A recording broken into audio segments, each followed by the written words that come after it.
whether it's, and I'm always amazed, sometimes I've met with couples from premarital counseling, and we talk about their, we talk about finances as a part of the premarital counseling session, and they go, well, I'm going to keep mine, and he's going to keep his. And I go, woo, big trouble, big trouble. This is not mine and yours, this is ours, okay? And so there are different parts of your marriage that can easily be mine and yours, but every one of those things that are mine and yours becomes a sore spot in your marriage. Okay? So we're talking about what does it mean to become one flesh, okay, from Matthew chapter 19.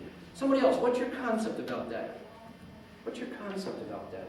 Bob's answer is that you're no longer thinking for yourself, you're thinking for the two of you, okay? You're no longer self-centered. Somebody else, what's your concept of one flesh?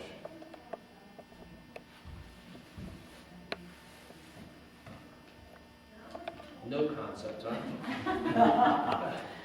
Go ahead. What's your concept? I always think of ice skating. I don't know. But go ahead. If someone is ice skating by themselves, fine, but they're responsible for themselves. If you are with someone else, and with the Olympics or what, if you spin, there's always going to be someone there to catch you. Okay. If and that's our responsibility to catch each other.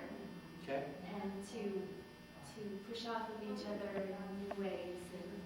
Okay, that's an interesting concept. Okay, I've never heard ice skating being used as an analogy for one flesh, but I'll file that away and use it somewhere sometime in the sermon.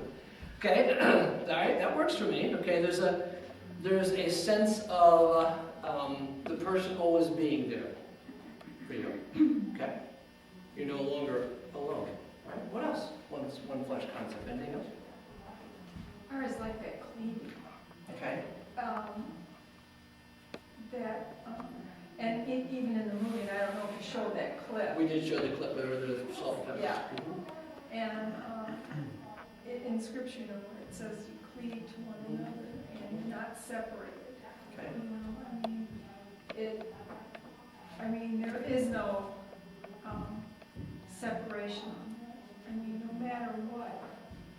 You're just together. There's not even a thought of. And when that in the movie, it just got me. Okay. And again, the concept, how that the salt and pepper shaker were together. That even though they're two separate individual, salt does its thing and pepper does its thing. Right. But you never put it asunder. You never take it apart. Okay. But there are things that do today. There are things that take it apart today. There is. And just as he says in the movie, if you pull them apart, you're going to break one of them. What happens as you look at your friends who have gotten divorced? What happens when you pull that one flesh apart? What have you seen happen in your friends who have gotten divorced? In the whole concept of pulling that one flesh apart. It's horrid. It is horrid. It destroys the person and everybody around it. Yes. Okay. I Christy? know for my family particularly, hardened hearts and just not being able to trust. And then when people have gotten remarried, it's not the way it should be because they can't trust and they can't put down that barrier. Okay. When that one flesh is torn apart, okay, then you're right. It is horrible, number one, because it affects not just you. You say, well, I'm going to do this because I want to be happy. You will not be happy, okay? And neither will the people who are around you be happy because there's somewhat of a bitterness that's there. And that's what's going to happen, I'm sure, to this, to this guy who says, well, I'm going to divorce my wife because I want to be happy. And I said to him, you are not going to be happy. I'm here to tell you that you are going to be miserable. Because number one, you're a Christian, so God is not going to allow you to continue to do this which you know is wrong and make you happy. So there's going to be a lot of ramifications for that, okay? And part of those ramifications are, I don't trust anymore. There's kind of a hardness that comes in there. You're right. And when you rip that apart, there's something that you cannot. It's very difficult to try to take with you and say, well, this doesn't count over here anymore. I'm just going to take this over here. You're happy over here. It's not there. You take a lot of baggage with you when you do that. Okay? And so, pardon? You leave a lot of baggage as well. Absolutely. Okay? You just can't do that.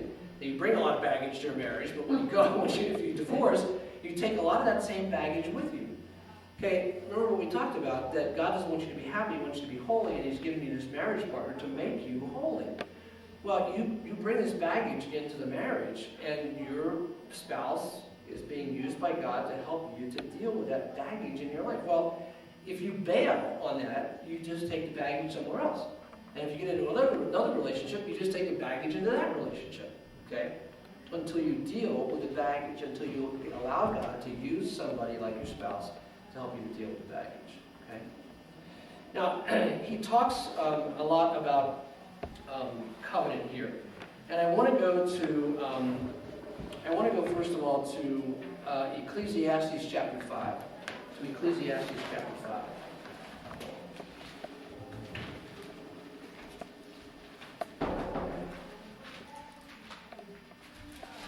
Ecclesiastes 5 is a very significant passage about vows or covenants.